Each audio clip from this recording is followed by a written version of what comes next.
नमस्कार दोस्तों। आज हम एक ऐसी चर्चा शुरू करने वाले हैं जो काफी दिलचस्प है।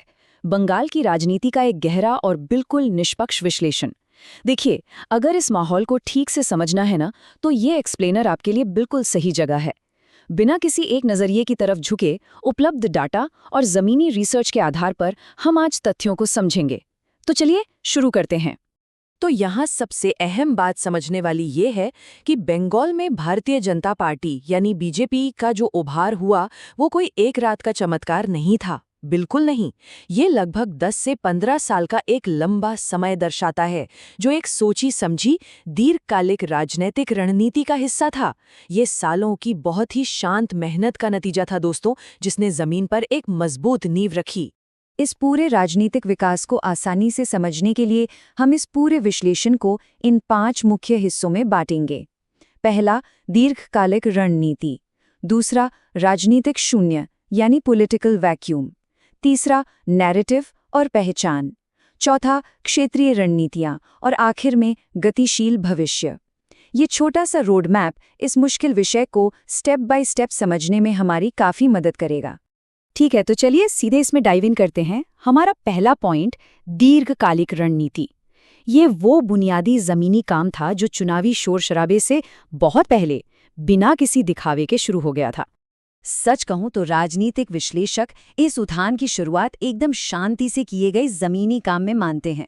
पहले चरण में क्या हुआ? राष्ट्रीय स्वयंसेवक संघ यानी आरएसएस ने गांवों के स्तर पर अपनी उपस्थिति दर्ज की। उसके बाद दूसरे चरण में लगातार सांस्कृतिक और स्थानीय समूहों के जरिए लोगों तक एक अपनापन बनाया गया। यूथ प्रोग्राम्स चलाए गए और इन्हीं लगातार प्रयासों ने आगे चलकर बीजेपी के विस्तार के लिए एक बेहद मजबूत आधार तैयार किया, एकदम सॉलिड फाउंडेशन।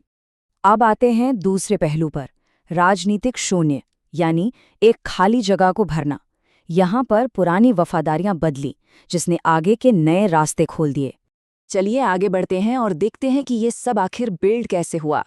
आपको याद होगा एक समय पर वेस्ट बंगाल में लेफ्ट पार्टीज का कैसा दबदबा था, लेकिन समय के साथ उनका और कांग्रेस का वोटर बेस धीरे धीरे कमजोर पड़ने लगा। अब इससे हुआ क्या? इसने राजनीति में एक बड़ा सा खालीपन छोड़ दिया। तो बीजेपी ने इस मौके को पहचाना और सीधे उन वोटर्स को आकर्षित करना शुरू किया जो असल में एक नए राजनीतिक घर की तलाश में थे। ये एक बहुत बड़ा टर्निंग पॉइंट था। यहाँ से हम पहुँचते हैं तीसरे हिस्से पर, नैरेटिव और पहचान। क्योंकि एक बार मजबूत जमीनी नेटवर्क बन गया तो फिर बात आती है कि आम जनता के दिलो दिमाग तक पहुँचने के लिए मुद्दे क्या उठाए गए। बंगाल को चेंज चाहिए, सुनने में बड़ा सिंपल लगता है ना, लेकिन ये सिर्फ एक आम वाक्य नहीं था। ये पूरी मैसेजिंग का मजबूत आधार बन गया। ये स्टेटमेंट सीधे तौर पर उन युवाओं और शहरी मिडिल क्लास को आवाज दे रहा था जो वाकई किसी नए और बेहतर विकल्प की उम्मीद कर रहे थे। एक नए विजन की तलाश थी सबको। और फिर इस बदलाव को एक आइकॉनिक नाम दिया गया, परिवर्तन। ये परिवर्तन का एक ऐसा जबरदस्त नैरेटिव था जिसे पुरानी सत्ता को चुनौती देने के लिए बहुत ही जोर शोर से इस्तेमाल किया गया। चुनाव के दौरान पूरा का पूरा फोकस बस जनता को एक नई शुरुआत का वादा देने पर था। ये उनकी कैंपेन का सबसे बड़ा थीम बन गया था। लेकिन आखिर लोग ये परिवर्तन चाहते क्यों थे? जमीन पर असलियत ये थी कि आम जनता भ्रष्टाचार, राजनीतिक हिंसा और बेरोजगारी जैसे रोजमर्रा के मुद्दों से परेशान थी।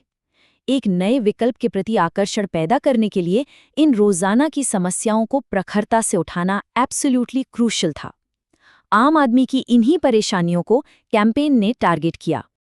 अब इस स्लाइड के बारे में सबसे दिलचस्प बात यह है कि राजनीतिक विश्लेषकों ने ध्यान दिया कि इस बदलाव के दौरान न सिर्फ शासन बल्कि पहचान यानी आइडेंटिटी बेस्ड मुद्दों को भी बराबरी से जोड़ा गया, जैसे सीएए और एनआरसी पर बहस, अवैध घुसपैठ की चिंताएं और धार्मिक ध्रुवीकरण की बातें।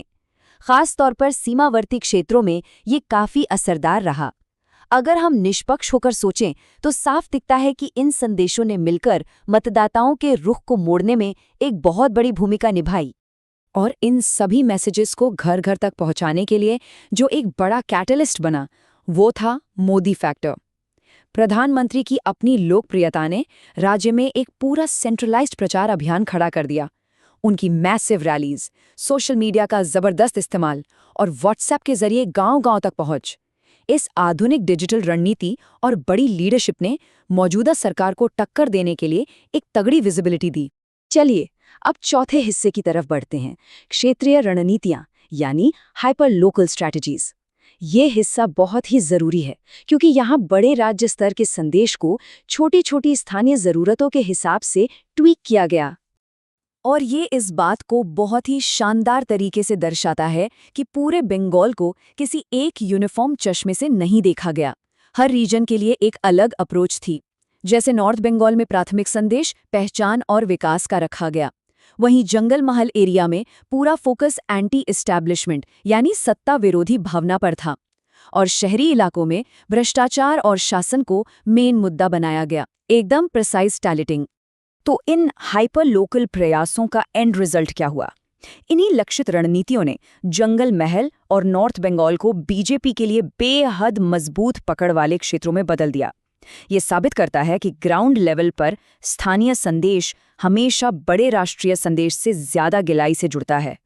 तो अब हम आते हैं इस चर्चा के आखिरी और 5वें हिस्से पर, एक गतिशील भविष्य।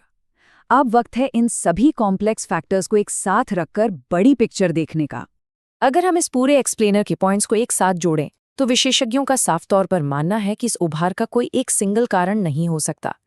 ये कई अलग अलग चीजों का एक पावरफुल कॉम्बिनेशन था। लेफ्ट का पतन, सत्ता विरोधी लहर, एक अनुशासित कार्यकर्ता नेटवर्क, बेहद मजबूत मीडिया प्रचार, पहचान की राजनीति और वो सालों लंबा जमीनी काम, इन सब ने मिलकर एक वेल ऑयल्ड मशीनरी की तरह काम किया। देखिए, क्योंकि हम यहाँ बिल्कुल तथ्यों पर आधारित बात कर रहे हैं, तो इस राजनीतिक बदलाव को हमें दोनों मौजूदा नजरियों से देखना होगा। पहले नजरिए के मुताबिक ये विकास और जरूरी राजनीतिक बदलाव का एक मूवमेंट है जिसका इंतजार बंगाल को सालों से था। वहीं दूसरे नजरिए के अनुसार ये एक ऐसी राजनीतिक रणनीति है जो ध्रुवीकरण की राजनीति पर कुछ ज्यादा ही निर्भर रही। यहाँ इन दोनों पर्सपेक्टिव्स को निष्पक्ष रूप से समझना बेहद जरूरी है, क्योंकि आप खुद सोचिए, कहानी के दोनों हिस्से सुने बिना क्या कोई विश्लेषण पूरा हो सकता है? बिल्कुल नहीं। तो अब इस डीप एनालिसिस के एंड पर आते हुए मैं एक बहुत ही गहरा सवाल छोड़कर जाना चाहता हूँ। जैसा कि हम सब जानते हैं, वोटर का मूड लगातार बदलता रहता है और पॉलिटिक्स में कोई भी जीत हमेशा के लिए परमानेंट नहीं होती। तो मेन पॉइंट ये है, बंगाल की ये सुपर डायनामिक और फास्ट पेस्ड राजनीति आगे चलकर भारत के इस सबसे कॉम्प्लेक्स चुनावी मैप के भविष्य को आखिर कैसे आकार देगी? ये एक ऐसी कहानी है जिसका नया चैप्टर रोज लिखा जा रहा है और आगे जो होगा वो देखना सच में दिलचस्प होगा। इस चर्चा का हिस्सा बनने के लिए आपका बहुत बहुत धन्यवाद।